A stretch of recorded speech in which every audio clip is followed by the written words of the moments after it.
네, 안녕하세요. 아파트 팔고 비트코인 몰빵의 아팔 빗방입니다. 여기는 여러분 베트남이에요.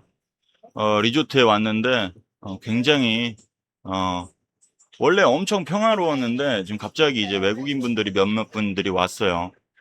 예. 그래서 조금 방송 소음이 좀 있더라도 좀 양해해 주시면 감사하겠습니다. 그래서 제가 일단 비트코인을 일단 건강하게 시간을 보내려고 투자랑 사업들도 그래서 베트남 잠깐 리조트에 이렇게 왔는데 이 베트남 참 고요한 것 같아요. 참 제가 좋아하는 나라인데 이제 베트남에 있는 동안 우리 삐트 형은 완전히 시끄러웠습니다. 이렇게 쭉 내리고 8만 불까지 갔다가 우리나라 원화로는 한 1억 1,900, 1억 2천이 깨졌더라고요. 네, 그런 상황이고, 이제 뭐 비트코인 시즌 종료다. 뭐 비트코인 똥파리들이 참 많다. 이 썸네일에 있는 것처럼 단톡방에서도 막 난리가 났어요. 비트코인 커뮤니티도 좀 있었는데 시즌 종료다. 뭐 어떤 사람은 이제는 뭐 망한다. 아니면 뭐 언젠가는 우상향이겠지만 지금 내가 매도해야겠다.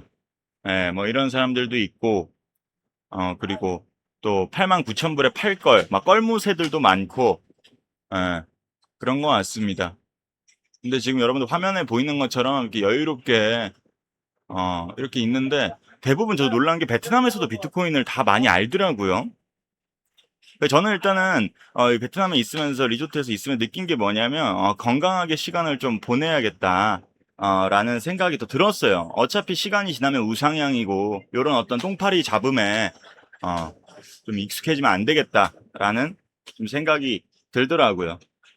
금값이 오늘 보니까 마이너스 한 8%? 선물 기준으로 한 11%까지 떨어졌더라고요. 은도 마찬가지고. 그리고 스트레티지도 보면 엠나브가 스트레티지가 진짜 많이 떨어졌어요. 저도 한 30% 마이너스 떨어졌는데 엠나브가 지금 1.07이고 비트마인 같은 경우는 지금 0.84예요. 싸가지고 이제 배당금 들어오면 미스티 배당금 들어오면 좀 더 추매할 생각입니다. 그래도 조금은 이제 비트코인 가격 하락이 좀 진정이 된 것 같은데 어쨌든 본질은 가치는 안 변했고 가격만 떨어진 거니까 저는 이거를 어차피 시간이 흐르면 우상향이니까 좀 건강하게 시간을 보내자를 조금 어, 핵심 가치관으로 삼고 이 똥파리들의 꼬임에 넘어가지 않아야겠다라는 생각이 좀 듭니다. 그리고 연준 이제 의장이 트럼프 대통령이 이제 캐비너시로 야, 수영 엄청 하네요. 자유형을 엄청 하네. 예. 저도 빨리 이따 들어가서 방송 끝나고 빨리 수영을 좀 해서 저 사람들이랑 대결을 좀 해야 될 것 같아요. 하여튼 다시 본론으로 이어가자면 이 케빈 워시가 비트코인은 우리가 이전에 결코 할 수 없었던 일들을 가능하게 해줄 가장 최첨단의 멋진 소프트웨어다. 그래서 결국 저는 런 인터뷰를 예전에 했었는데 케빈 어시가 되면 이 비트코인을 이제 담보로 해가지고 뭐 외환 보유고에 뭐 편입을 하든 아니면 이 담보로 해서도 금리 비커트를 많이 할 것 같다라는 생각이 좀 들었어요. 그래서 저는 비트코인 같은 경우는 어떻게 그러니까 지금 저처럼 이제 고점에 물린 분들은 어떻게 이걸 시간을 잘 보내야 될까 요거를 많이 고민을 해야겠다. 근데 똥파리들 보면 뭐 몇백만 원도 안 샀는데 그냥 비트코인은 뭐 투기다 아니면 떨어지니까 뭐 손절하고 나간다 지금이라도 빼야 된다 이런 사람들이 많더라고요. 그래서 이게 똑같이 비트코인을 공부를 해도 부자가 될 사람들은 굉장히 희박하구나. 그래서 이런 생각들을 저는 굉장히 많이 들었어요.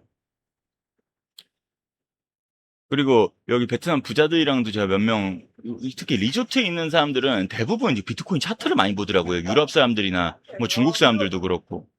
그리고 그랩, 이 택시 기사들도 비트코인을 대부분 알고.